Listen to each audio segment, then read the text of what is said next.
Shalom jemaat yang dikasihi Tuhan, saya percaya kita tetap semangat untuk berdoa dan berpuasa. Dan hari ini kita memasuki Kisah Para Rasul pasal yang ke-28. Pasal 28 adalah pasal terakhir dari Kisah Para Rasul, dan kita mau baca sama-sama ayat-ayat terakhir dari pasal terakhir ini. Demikian firman Tuhan. Dan Paulus tinggal 2 tahun penuh di rumah yang disewanya sendiri itu. Ia menerima semua orang yang datang kepadanya. Dan dengan terus terang dan tanpa rintangan apa-apa, ia memberitakan kerajaan Allah dan mengajar tentang Tuhan Yesus Kristus. Nah, kita melihat di sini bahwa sepertinya keadaan sudah sangat tenang begitu ya. Rasul Paulus bisa melayani dengan luar biasa, dengan tenang tanpa rintangan apa-apa. Ya, dia melayani selama 2 tahun di Roma. Tapi tahukah saudara, sebelum ayat-ayat ini, kita melihat di pasal 27, Rasul Paulus mengalami karam kapal, dan dia harus terapung-apung di laut, sampai dia terdampar di Malta. Di ayat 28 awal kita membaca bagaimana Rasul Paulus digigit oleh ular beludak, tapi tidak mati. Ya. Dan orang-orang di Malta berpikir, wah ini jangan-jangan keturunan dewa, begitu ya, karena tidak mati dipagut ular beracun. Dan kemudian mujizat juga terjadi ketika dia menyembuhkan ayah dari gubernur di Malta itu yang bernama Publius. Dan akhirnya banyak orang datang, yang sakit datang untuk dilayani oleh Rasul Paulus. Dan setelah itu Rasul Paulus ke Roma, dan di Roma dia berjumpa dengan orang-orang Yahudi, memberitakan Injil. Dan saudara tahu bahwa ada yang percaya, tapi ada juga yang menolak. Ada juga yang tidak mau percaya kepada Rasul Paulus, pemberitaan Rasul Paulus. Dan akhirnya terjadi perdebatan di sana, dan akhirnya ada perpecahan begitu ya. Karena ada yang sebagian percaya, ada sebagian yang tidak percaya begitu. Dan baru sampai kepada ayat yang tadi, bahwa Rasul Paulus terus melanjutkan pelayanan 2 tahun lamanya, dan dia memberitakan kerajaan Allah. Dia mengajarkan tentang Tuhan Yesus Kristus. Saya ingin kita sama-sama menangkap satu kebenaran dari ayat ini, bahwa ayat ini berbicara tentang semangat yang tidak pernah padam.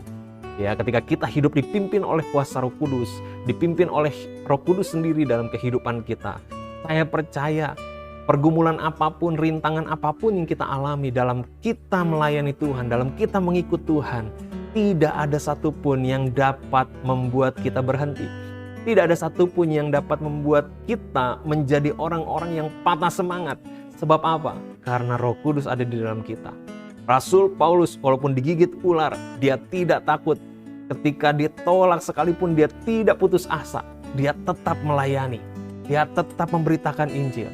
Dia tetap mengajarkan tentang Tuhan Yesus Kristus. Nah, Bapak Ibu Saudara yang dikasihi Tuhan, apa yang kita sedang alami saat ini? Mungkin ada pergumulan, mungkin ada kesusahan, mungkin ada kesulitan. Ada sesuatu yang membuat kita merasakan putus asa. Mari tetap percaya bahwa ada Tuhan, ada Roh Kudus bersama-sama dengan kita. Tetaplah melayani Tuhan. Ya, pelayanan kita tidak pernah berhenti ketika kita mengalami rintangan. Pelayanan kita akan harus dijalankan, akan harus dilakukan. Meskipun keadaan sedang menghambat kita.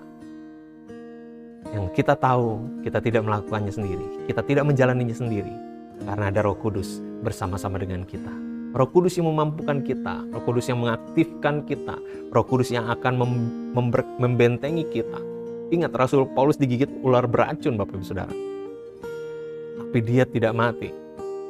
Bukankah itu sudah dinubuatkan oleh Tuhan Yesus di dalam Markus 16. Bahwa ketika minum racun dia tidak akan mati. Ya.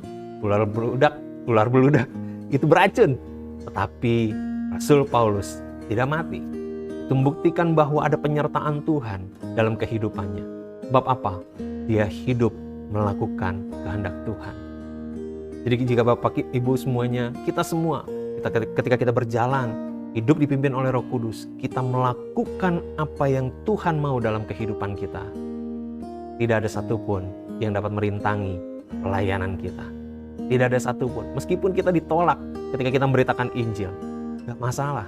Tetap beritakan Injil. Jangan jadi mikir, wah, nggak usah beritakan Injil deh, nggak pernah berhasil. Saya emang nggak bakat beritakan Injil. No, Rasul Paulus pun mengalami penolakan, Bapak Ibu Saudara.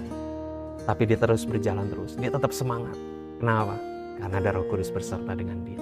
Oleh karena itu, hiduplah dipimpin oleh Roh Kudus. Kita akan selalu semangat untuk melayani Tuhan. Kita nggak akan pernah putus asa. Kita akan berjalan terus, apapun yang menjadi rintangan kita. Ya, Rasul Paulus ketika ayat ini diberitakan, ketika berjalan terus, pada akhirnya dia ditangkap, dia mengalami persekusi, dan akhirnya dihukum mati oleh pemerintah Roma juga. Tapi di atas semua itu, dia sudah melakukan apa yang terbaik buat Tuhan dalam hidupnya. Mari kita tetap semangat sampai akhir kehidupan kita. Tuhan Yesus memberkati. Shalom.